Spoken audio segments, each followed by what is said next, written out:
हाँ जी, तो आज हम सीखेंगे टाइम डायलेशन। ठीक है, तो जैसे हमने रिलेटिविटी ऑफ लेंथ देख ली, रिलेटिविटी ऑफ लेंथ, उसमें क्या देखा कि जिस फ्रेम में रोड रखी हुई है, लेंथ आप देख रहे हो, उस फ्रेम में जो लेंथ होती है वो होती है प्रॉपर। और अगर उसी फ्रेम की जगह किसी भी और फ्रेम से देखोगे तो वो लेंथ रहेगी इम्प्रॉपर, और इम्प्रॉपर लेंथ प्रॉपर लेंथ से थोड़ी सी कम होती है, कॉन्ट्रैक्ट होती है। ठीक है, और इसमें हमने रिजल्ट निकाला था, ये लॉरेंस ट्रांसफॉर्मेशन यूज की थी और रिजल्ट निकाला था कि L जो है इम्प्रॉपर लेंथ वो प्रॉपर लेंथ से कुछ कम होती है, ये वाला फैक्टर, गामा फैक्टर आपको हमेशा दिखेगा। अब हम सीखते हैं कि अगर एक फ्रेम में एक इवेंट हुआ है तो उस इवेंट में जो टाइम लगा, लेट्स से t टाइम लगा, तो वो दूसरे फ्रेम से कितना टाइम लगेगा, उतना ही जितना पहले में लगा या कुछ अलग। ठीक है, तो ये सीखना है हमने। तो सेम काम जो हर बार करते आ रहे हैं, यहाँ से S फ्रेम मान लिया और यहाँ से ये S डैश फ्रेम ले लिया और ये अलोंग x एक्सिस मूव कर रहा है with velocity v, S dash frame. तो मान लो पहले इस फ्रेम में पॉइंट एक ही रखना है, इस पॉइंट पे x डैश पॉइंट पे कुछ इवेंट हुआ और वो कितना टाइम पे स्टार्ट हुआ, t1 डैश टाइम पे इवेंट स्टार्ट हुआ और t2 डैश टाइम पे इवेंट खत्म हो गया।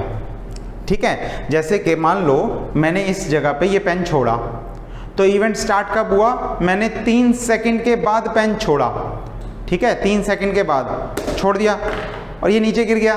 कितना सेकंड नीचे गिरने में लगे, 1 सेकंड नीचे गिरने में लगा, तो ये 4 सेकंड के बाद नीचे गिर गया, मतलब इवेंट खत्म हो गया। तो इवेंट स्टार्ट करने का टाइम यानी कि t1 डैश कितना था, आफ्टर 3 सेकंड 3, और खत्म होने का टाइम कितना था, 4। तो इवेंट में कितना टाइम लगा, लेट्स से टाउ नॉट, कितना टाइम लगा, खत्म होने वाला टाइम माइनस शुरू होने वाला टाइम, यही लगा ना। और ये हो गया हमारा प्रॉपर टाइम, कि जिस फ्रेम में इवेंट हुआ उस फ्रेम से आपने देखा और निकाला, तो टाइम कितना लगा, tau not which is t2 dash minus t1 dash. ठीक है, अब हमने देखना है कि इस फ्रेम से क्या दिखा। इस फ्रेम पे टाइम जब वो इवेंट हो रहा था तो इस फ्रेम में वो टाइम t1 और t2 होगा, तो इस फ्रेम का टाइम होगा tau is equal to t2 minus t1, जो कि इम्प्रॉपर है, जो कि इम्प्रॉपर टाइम है। अब हमें देखना है कि ये इम्प्रॉपर टाइम प्रॉपर टाइम के बराबर है या कुछ कम ज़्यादा है। ठीक है, चेक करते हैं। तो t2 आप लिख लो, वही ट्रांसफॉर्मेशन लिखी भी हुई है, लॉरेंस ट्रांसफॉर्मेशन ही यूज़ करनी है और कुछ करना ही नहीं है आपको, इसमें यही ध्यान रखना है बस। अगर ये अच्छे से ध्यान लगा लिया तो काम खत्म है। 1 minus v square by c square, तो 2 के लिए 2, यहाँ पे 2, यहाँ पे 2, और 1 के लिए यहाँ पे 1 और यहाँ पे भी 1, और बस खत्म। Upon 1 minus v square upon c square, है ना। हमें क्या निकालना है, डिफरेंस, तो माइनस कर दो, t2 minus t1 equal to कितना होगा, वही जैसे हम पहले करते आ रहे हैं। आपको रिजल्ट भी पता लग गया होगा अब तक तो, राइट। तो कितना हो जाएगा, t2 dash plus vx2 dash by c square minus t1 dash minus vx1 dash upon c square. अब हमने देखो अलग अलग पॉइंट तो चूज किया नहीं कि पहला इवेंट यहाँ पे, दूसरा यहाँ पे, हमने उसी पॉइंट पे 2 अलग अलग टाइम लिए हैं, उस पॉइंट को नहीं बदला। तो x1 dash is equal to x2 dash हो गया। जैसे ये दोनों पॉइंट सेम रहे वैसे ये फैक्टर कट गया, क्योंकि कुछ है ही नहीं।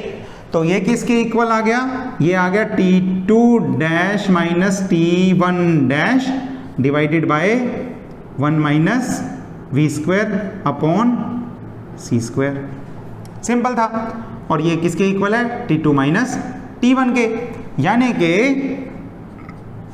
कि ये क्या है, improper time is equal to proper time divided by this factor. अब इससे आपको क्या सीखने को मिला, क्योंकि एक से छोटे नंबर से आप डिवाइड कर रहे हो, मतलब नंबर बड़ा आने वाला है, implies tau is equal two is greater than tau not. तो अब टाइम बढ़ गया, अब टाइम बढ़ गया। लेंथ क्या होती है, कम होती है, टाइम क्या होता है, ज्यादा होता है। ठीक है, इसे बोलते हैं slowing down of clocks. Slowing down of clocks मतलब जिस फ्रेम में काम हो रहा है, जिस फ्रेम में काम हो रहा है उस फ्रेम में जितना टाइम लगा, जो सामने से बैठ के बस देख रहा है उसे लगेगा ज्यादा टाइम लग गया। बोलते हैं ना हम, घंटा हो गया वेट करते को।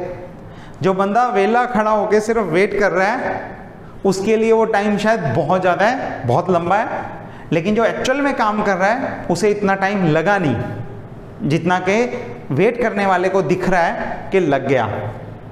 This is relativity of time. एक के विद रिस्पेक्ट टू जितना टाइम लगा, दूसरे के विद रिस्पेक्ट टू उससे ज़्यादा टाइम लग रहा है। जिस जगह काम हो रहा है, एक्चुअल में काम हो रहा है, वो टाइम एग्जैक्ट है।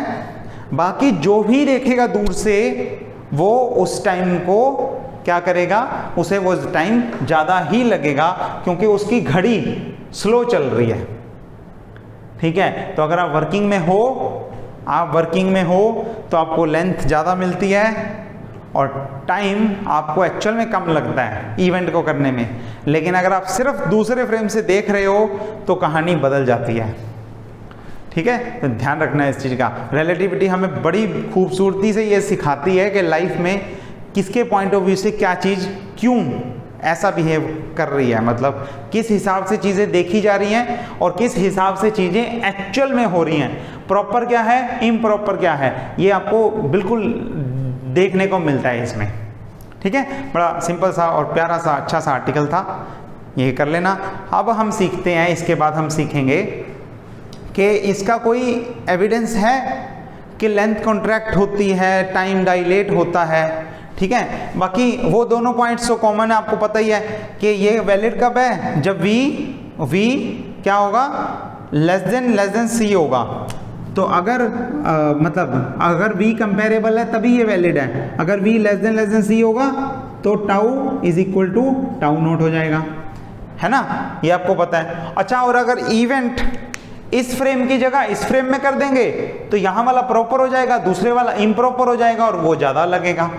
तो हमेशा प्रॉपर और इम्प्रॉपर के हिसाब से देखना है, जिसमें इवेंट हो रहा है प्रॉपर, जिसमें नहीं हो रहा इम्प्रॉपर। ठीक है, चलो ये कर लेना। अगली क्लास में हम सीखेंगे कि यस इसका कोई एविडेंस है लेंथ कॉन्ट्रैक्शन और टाइम डायलेशन का, कुछ है ऐसा या नहीं। एक सिंपल सी एग्जांपल करेंगे और ये करके आने यहाँ से। ठीक है।